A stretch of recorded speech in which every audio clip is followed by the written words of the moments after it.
Salutations everyone, and welcome to another Overwatch 2 video. Here today talking about the new season. Finally finished all my placement matches on all roles, and I knew there was going to be a hot fix because of so many changes. There was going to be issues with either the balance of the game or the perceived value of characters in the game.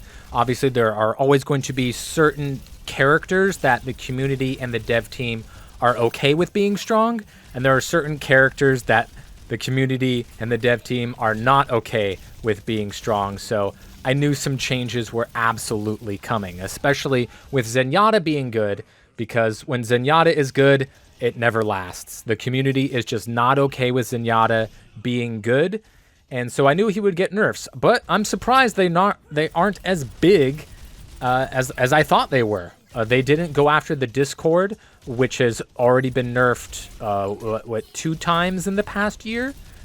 So that was a bit of a surprise. There were some not surprises. There were some characters I knew would just absolutely crush it with the new damage passive, anti-healing everything.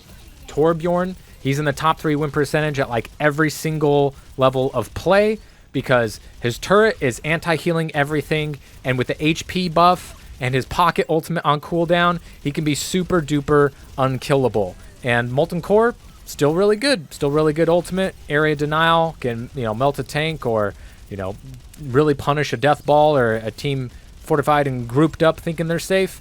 Torbjorn is absolutely crushing it, and I knew he would because he's going to be a lot harder to kill with all of the extra health. Anything that had a lot of health benefited more from the extra health. Outside of, like, I don't know, maybe Tracer, because she was hard to hit in the first place, so giving her more health was not going to make her easier to kill. But at the same time, she was a character that's just been kind of weak for a bit, and I knew she was going to get nerfed. I'm also surprised they didn't nerf her as much as they did. They went after her range, which they unnerfed, a season or 2 ago, because they nerfed it like 4 seasons ago. And yeah, so all of Tracer's buffs end up getting nerfs, and her nerfs end up getting unnerfed after those buffs get nerfed. So it's just always the internal dance with Tracer. She'll always end up where she started because her buffs get nerfed and her nerfs get buffed, or unnerfed, I should say. And right now she's just in the strong state. I'd imagine she's going to get another nerf coming soon. And I would imagine Zenyatta is going to get another nerf as well, because people are not okay when those characters are strong. People are fine when Soldier 76 is strong, and of course he is living in this new season, but he's just been kind of living in every season. Overwatch 2 is just Soldier 76's game. He gets buffed after buff after buff after buff, and anything that has automatic fire sees more value from the damage passive because they're constantly applying the passive. And he's got, burst power that did not get nerfed with the Helix rocket. So that didn't go away, and he's got more health. So, and with the bigger projectiles, he's not missing any shots. So, I'm slightly surprised that he got a small nerf with the projectile size for his gun, because he's only used to getting buffs. But still, for every 2 buffs he gets, I guess he'll get a nerf, but those nerfs aren't as impactful as the buffs. So most of the characters that were strong are even stronger, and most of the characters that were weak are even weaker, except for a few. So Cassidy, I thought, would really benefit from the size increase, but everybody else just benefited way more from everything else. So there's no reason to play Cassidy.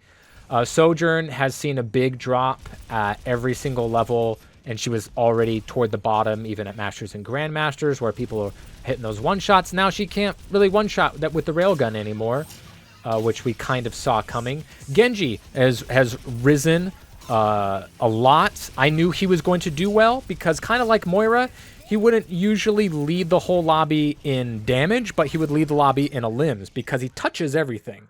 Moira touches everything because her grasp doesn't need a reload, so she's constantly touching things. Her ball gets thrown out and touches everybody, so she gets credit on every single elimination because she's She has her hand in all of those baskets. Genji's the same. The shurikens are spreading out. They're hitting everybody with anti. The swift strike comes in, hits everyone with anti. Obviously, the blade. Some people thought Genji was going to be really weak because of the HP buff. So like, oh man, we have to hit more shurikens before we go in for the dash. Or, you know, we're not going to one-shot with an unnanoed single blade strike. But then they gave him the buffs, which I was not anticipating, but I still thought he would be good, but he's even stronger than he was before. Nanoblade is way stronger than it was before because of the how quick the strikes are. So with Nano, he's stronger. Without Nano, he's actually also stronger. Sure, you're not going to one-swipe unnanoed nearly as many break points anymore, but you can 3-strike faster than you could 2-strike before. And so he'll do better against chunkier targets. And he's also like not any easier to kill than he was before. He's got more HP and is applying anti-heal. So he's a lot better against what he was already good at. All the supports got weaker, except for Zenyatta and Lucio. Those are really the only supports that I saw really get helped from this. Lucio got the nerf to his projectile size because it was so big. If you aimed at their head, you would hit their shoulders. You actually had to aim above their head to get the headshot.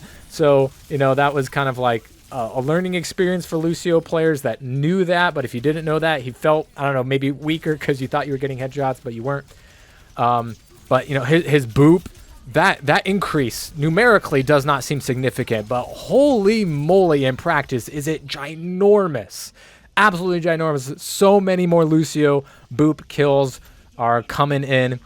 Sure, he's going to be weaker against damage characters because his healing aura and his own passive aren't going to be as helpful when he's getting antied by the DPS characters, but he's better at dueling all the other supports, which he was already really good at.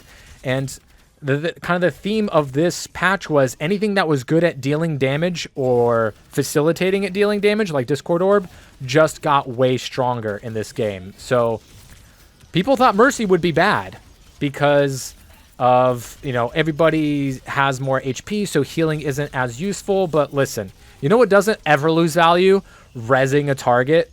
You're just flying in the middle of all the chaos. Everyone's trying to shoot you, but it's not enough because res is just so fast, it's so free, and it's so hard to stop. And damage boosting DPS is even better now because they anti-heal everything that they touch. And she's still like not easier to kill. She got more health. Her health passive is always going to be better than the other self-healing passives because that is originally her thing. So yeah. Mercy isn't hurt at all. She's in the top 3 everywhere when it comes to win percent, or at least top 4 when you get to Masters. Alari's finally seen an uptick because of the latest buff. So she's no longer at the bottom. She's closer to the top than she is at the bottom at every single level as well.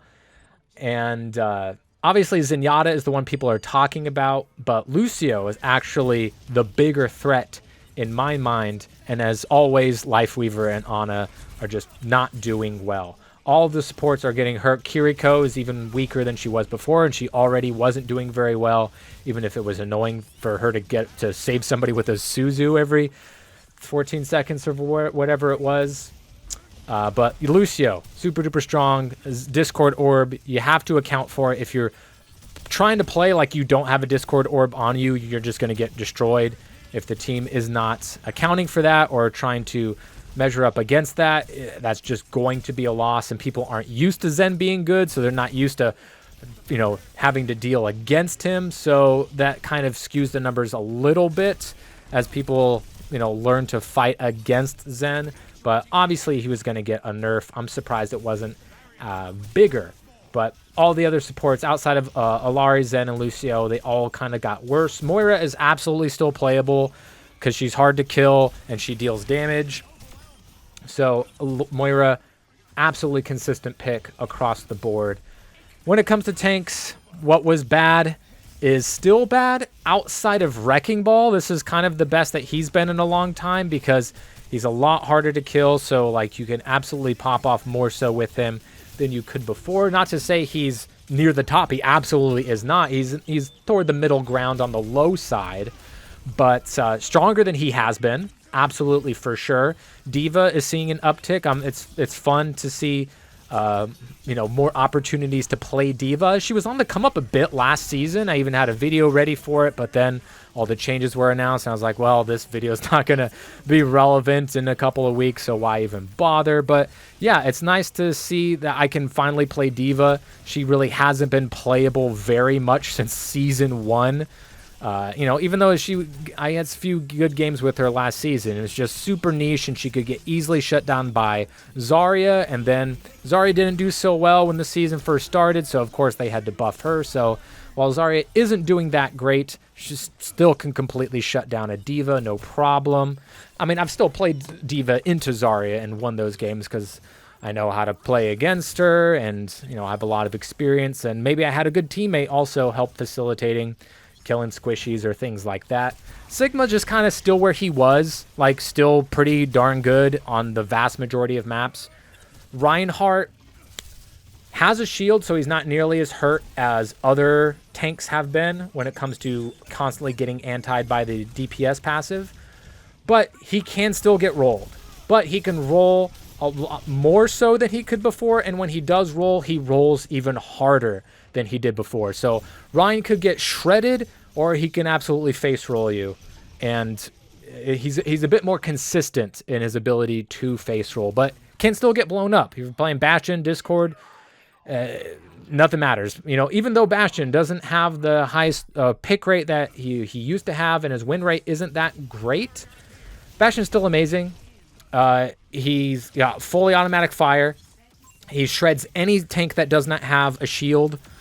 I mean, he's harder to kill, and sure, some DPSs can now apply an anti-heal to him, so he won't be able to get, pocketed nearly as easily, but he got a bigger HP buff than most of the other characters because he was already so chonky. So you could still, nothing's working out, pick Bastion and automatically win. That is absolutely still a strategy people are using. So yeah, Bastion is... He's still a Bastion, even though his win rate isn't as high as it once was, because, some of the characters, like even Sombra, she's getting a lot more ults with the HP buff, and she's better at spawn killing than she was before. All the DPS are way better against supports than before. Now, Sombra's not going to lose to pretty much anything outside of getting slept and tied and shot twice, because, remember now with the HP buff, Ana has to 3-shot people now in order to get a kill, which is pretty huge for single shot. Anything that's single shot got way weaker outside of, Widowmaker for those first couple weeks when her projectile was really, really big. But now that it's smaller, I think we're going to see less successful Widowmakers. And Widowmakers is one of those characters where the community and the devs are not okay with being good. So let's make Junkertown less Widow-friendly, even though she's still pretty good. But that's always going to be the idea, is to make maps less Widow friendly, even though she's only good on like 5 maps. But yeah, she was going to get nerfed with the projectile size. That was just inevitable, and she didn't need it. If you were good with Widow, things were going to be okay with you. You didn't really need that bigger hitbox. But we're seeing more Echo. May's insane. She's getting, like Sombra, she's getting her ult more. She's chonkier than before. So her wall and her cryo actually give more value because she's going to stay in the fight longer, and she can get an ult every fight. Sombra can get an ult every fight, but Sombra's just not nearly going to benefit as much as Soldier, Genji, Tracer, Torbjorn. And Pharah kind of popping off more so than anybody thought that she would. People thought, like, oh, you can't really play Pharmacy with her anymore because she can't permafly. Therefore, Mercy can't permafly, and she's going to be a harder target. People are still trying to play Pharmacy when they're playing Pharah, but Pharahs are kind of popping off right now, so I wouldn't be surprised if she got nerfed, especially since the only people that are playing her are trying to put in the time to learn her, or were already experienced and are having an easier time adjusting to the changes. All but one time when my enemy team had a Pharah, they absolutely dominated. So things are looking pretty up for Pharah for the first time. Whatever is it ever? Pharah's pretty much never been strong for the masses for Overwatch 2's entirety at the very least. Ashe, I thought she might get hurt because she's single shot. She's not applying the anti as much as other people, and she can't two-shot headshot nearly as much, but it's the Dynamite that is keeping her up there, because the Dynamite is hitting multiple targets, applying anti-heal to all of them for every single tick. So it's not just like you shoot somebody and apply the anti, it's every single tick the anti-heal is getting re-upped every time. So she's doing fairly well as well. So yeah, anything that was good at doing damage is doing well. Anything that was weak is still weak or even weaker, outside of like Wrecking Balls and Yada, Lucio, and no, Winston is still trash, absolutely everywhere. So there's nothing that can help him and nothing that can help Cassidy. So kind of the same old, even though everyone's ranks got dropped a wee bit across the board.